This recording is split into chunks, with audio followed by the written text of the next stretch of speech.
Welcome to It's Beyond the Food podcast, my sisters. I'm your host, Stephanie Dodier, non-diet nutritionist, cognitive behavior coach, and founder of the non-diet coaching certification. And today we're going to deep dive into what I call the gray zone, otherwise known as nuanced thinking. And I love this topic because it is the work that actually has the power to change a lot of things. The space where we land ourselves, where we have no rules to follow, where the goal we're chasing is in the gray zone. It is messy, it is nuanced, it is both things can be true at the same time. And honestly, that's where food and body image piece live.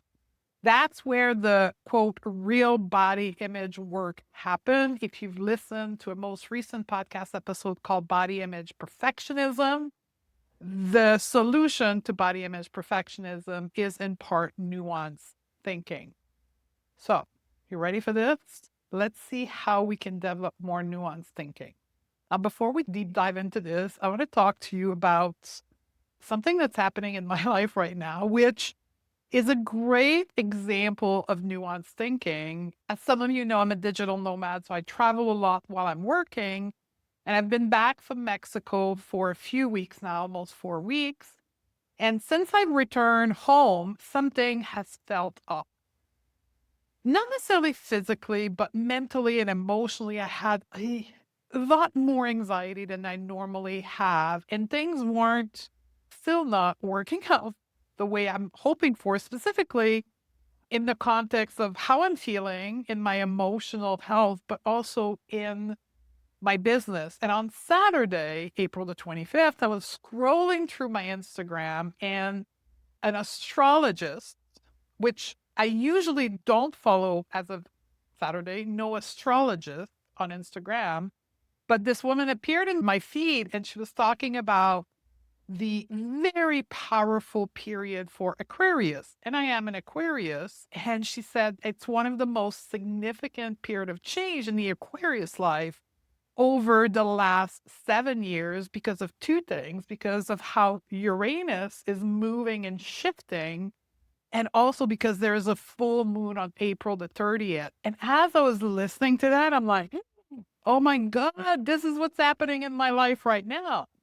Now, I'm a scientist at heart. I believe in science, and I know that there is no substantial evidence on astrology. So I typically I'm not guided to make choices, let's put it this way, based on astrology, but I'm entertained sometimes with astrology. And this was one of those moments. And I want you to notice that the way that I'm talking about astrology, I'm not talking about it as if it's good or bad. I'm able to live in the gray zone with astrology, meaning I know there's no science around it, and I'm a scientist.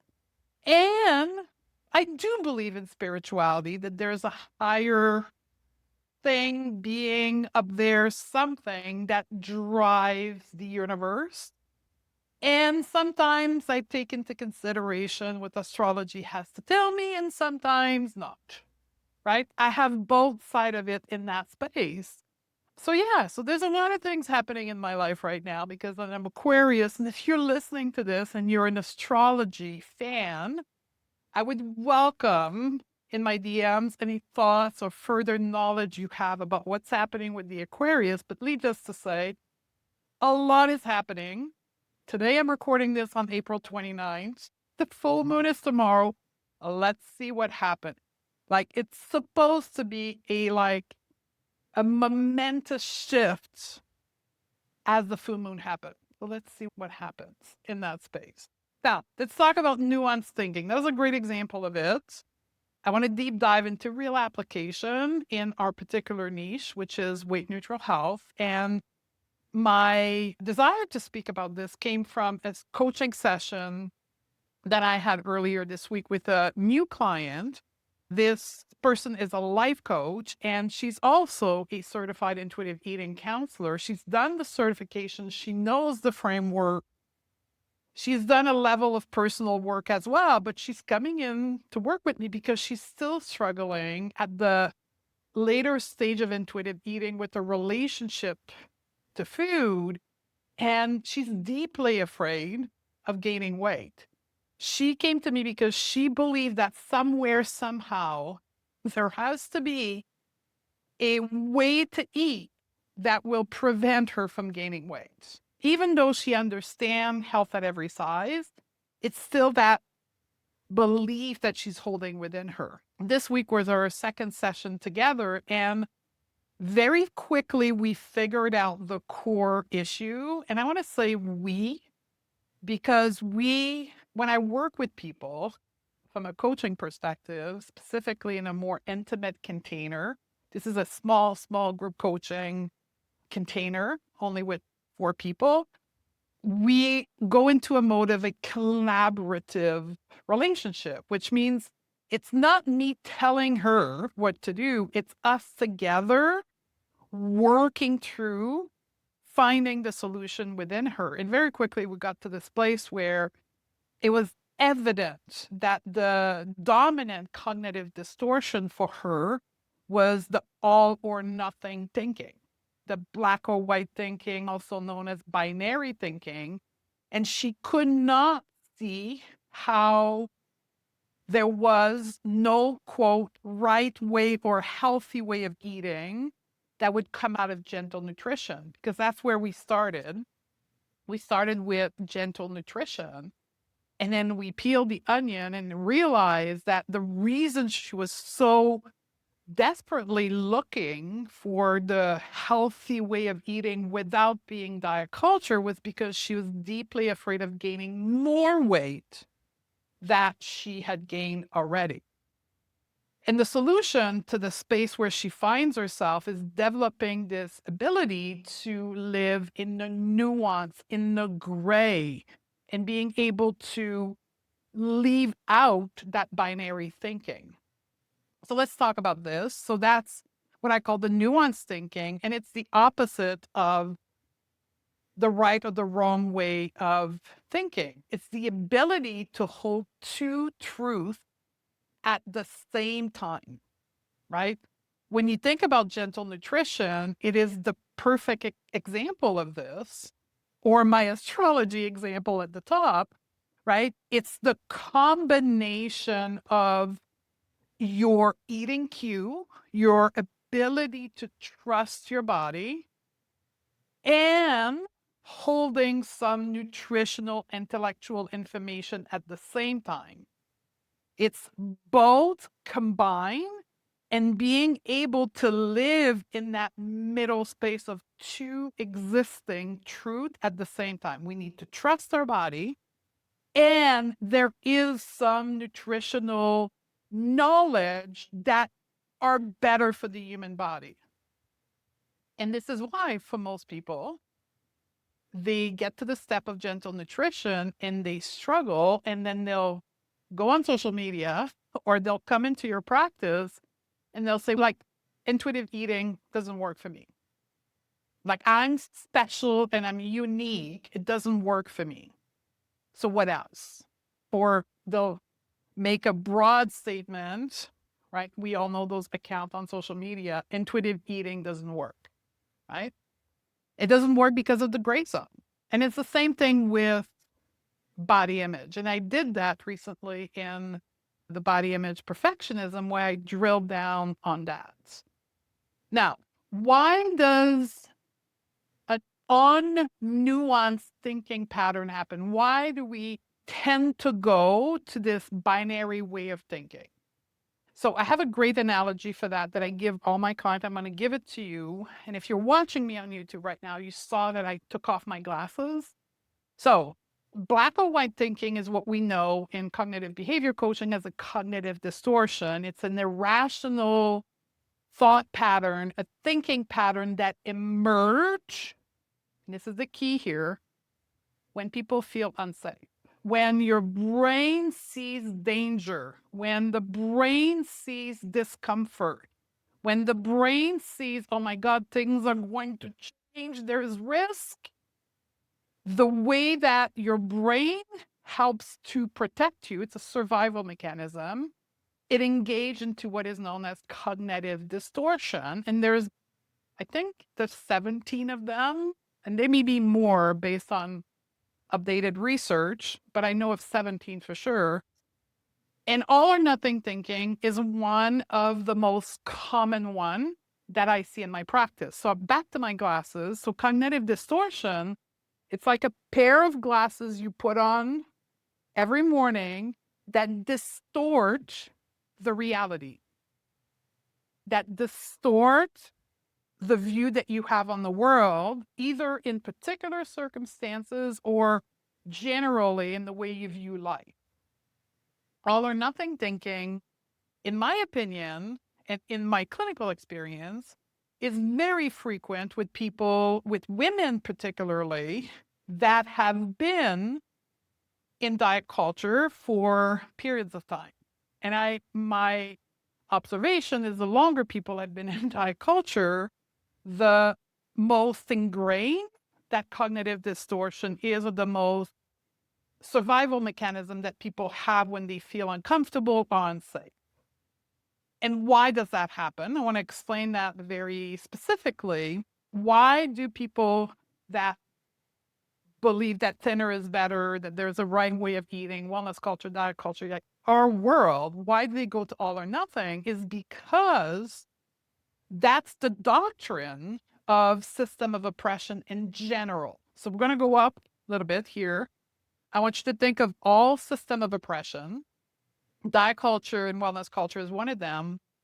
Fat phobia is another one of them. Racism is another one of them. Ableism, right? So the doctrine of system of oppression is having a right way of being, a right way of doing things. So diet culture says the right way of being for women is to be thin, right? The wellness culture will say the right way of eating right now is fiber maxing.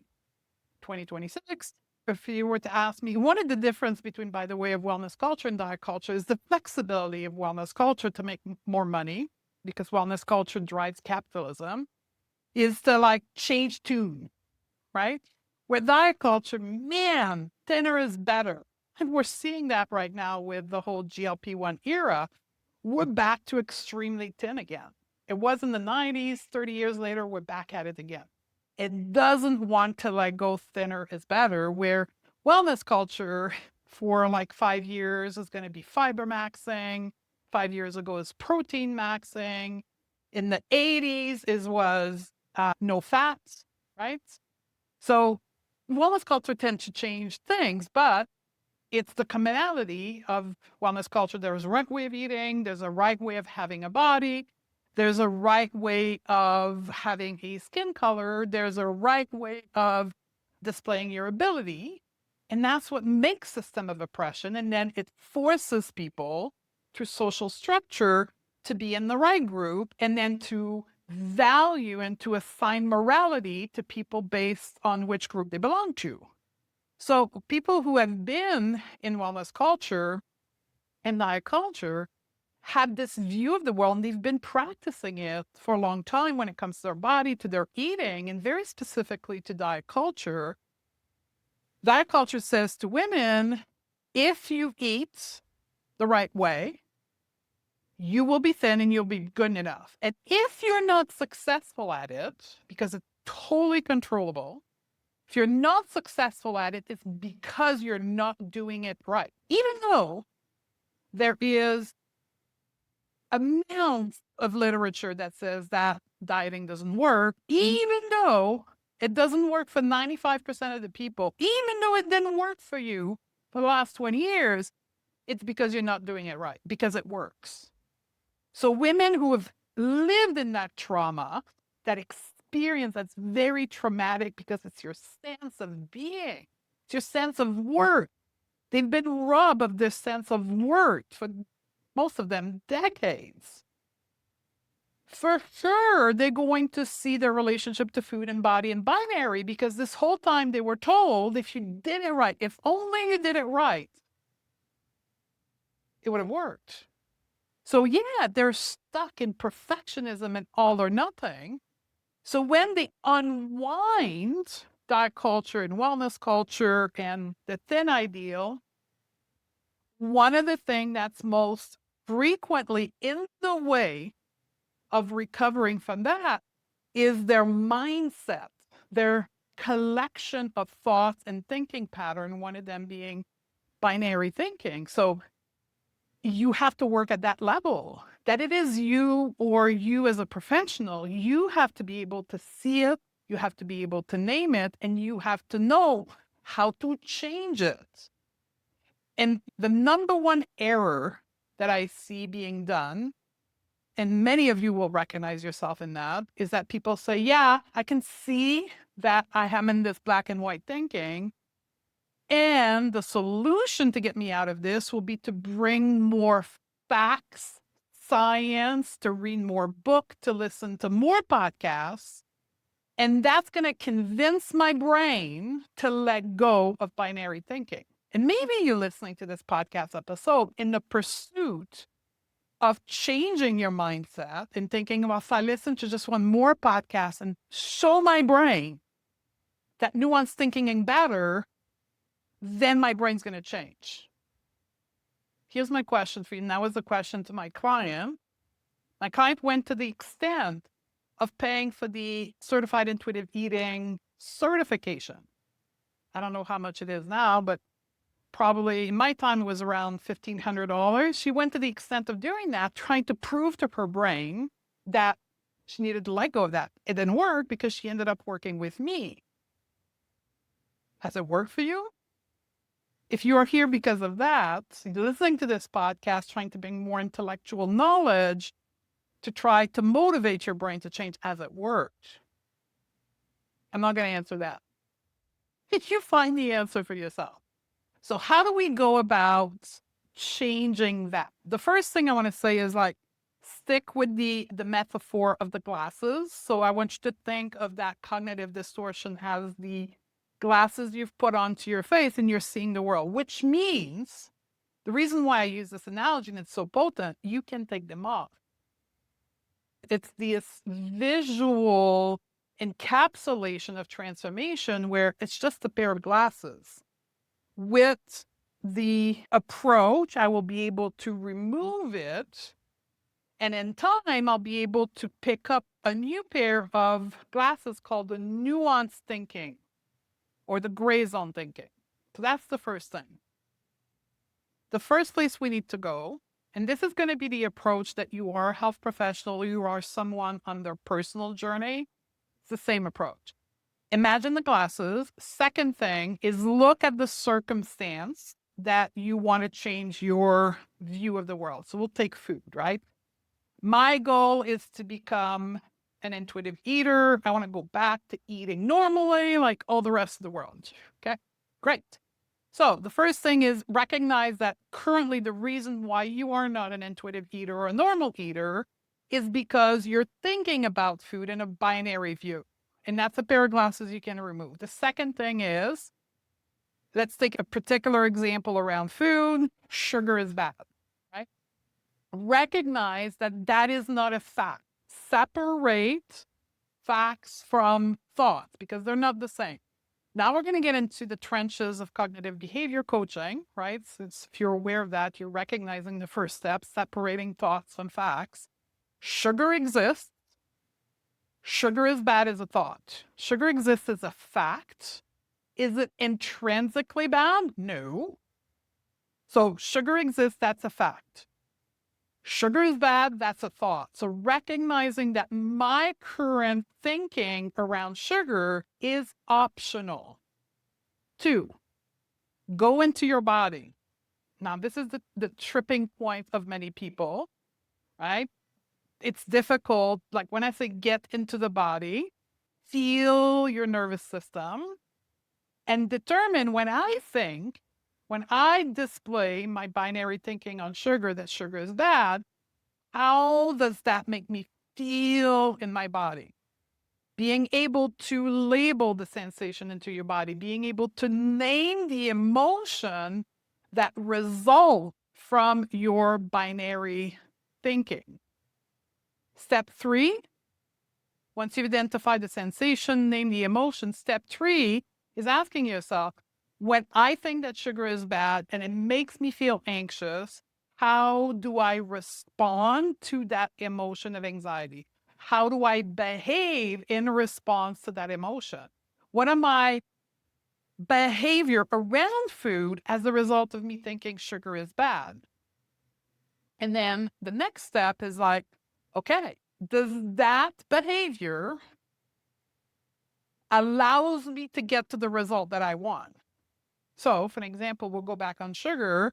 I want to become a normal eater, but I'm currently thinking sugar is bad. That makes me feel anxious, eating sugar out of control and constantly thinking about sugar and constantly wanting sugar.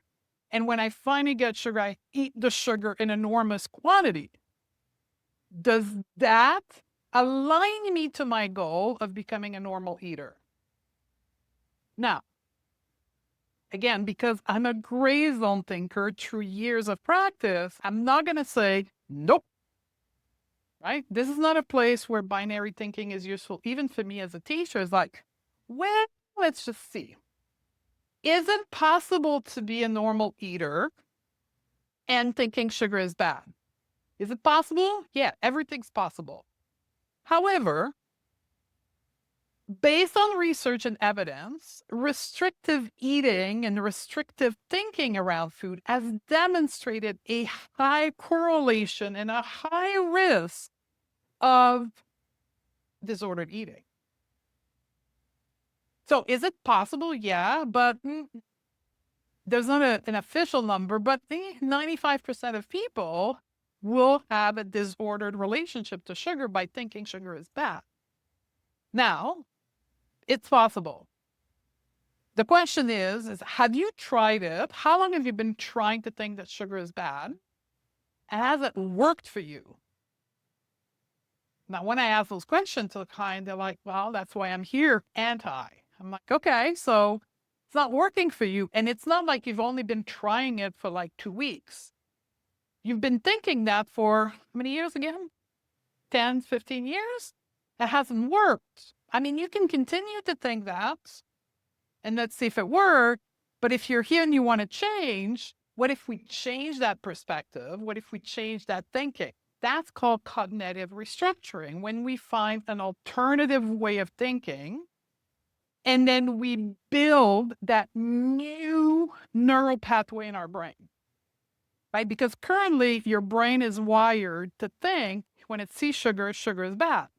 That's a cognitive pathway in your brain. We're going to have to create a new cognitive pathway in your brain, and then we're going to have to train our brain to think that new way of thinking. And this is the other caveat to nuanced thinking. Remember I said at the beginning, the reason why it exists, why our brain thinks in binary, is because it creates a certain level of safety in our body when things become unsafe. And that's the caveat here. We have to not only train our brain to think differently, but also couple that with creating safety in our body for thinking differently. So it's both a cognitive experience and it's a somatic experience in our body that will result in a new neural pathway being created. We cannot separate the two. So if you're struggling on all or nothing thinking and you've been trying it, it's likely because you haven't brought your body on board. You haven't made that as much of a cognitive experience as a somatic experience. That is usually the last piece we need to bring on board. Now, this is emotional intelligence. This is nervous system regulation work, which is outside of the scope of this podcast episode today. So that would be where you need to get started. Now, a great way from a freelance perspective in my resources to get started with is downloaded the non-diet coaching assessment tool. It's a free tool that I have, my freebie. And inside of it, there is one assessment on mindset. I would say go do this assessment and determine where your mindset lands and determine if potentially this is why you're struggling with intuitive eating, gentle nutrition, and body image. And then follow the step I just outlined with you and go through the feeds and find podcast episodes where I talk about emotional intelligence and nervous system regulation and find some tools there. And then if you want to work with me on this, this is where groundwork, if you want to learn to do this on your own, lands. And then if you want to make this or bring that work into your profession or make that your profession, that would be the non-diet coaching certification. So thank you for being here with me today. I love you, my sister, and I'll see you on the next podcast episode. Want to coach behaviors, not bodies? Learn the mindset tool and the method that create real changes? Join the waitlist for the next cohort of the non-diet coaching certification at stephaniedodier.com/waitlist. That's where the real training begins. And I'll see you on the other side, my sisters.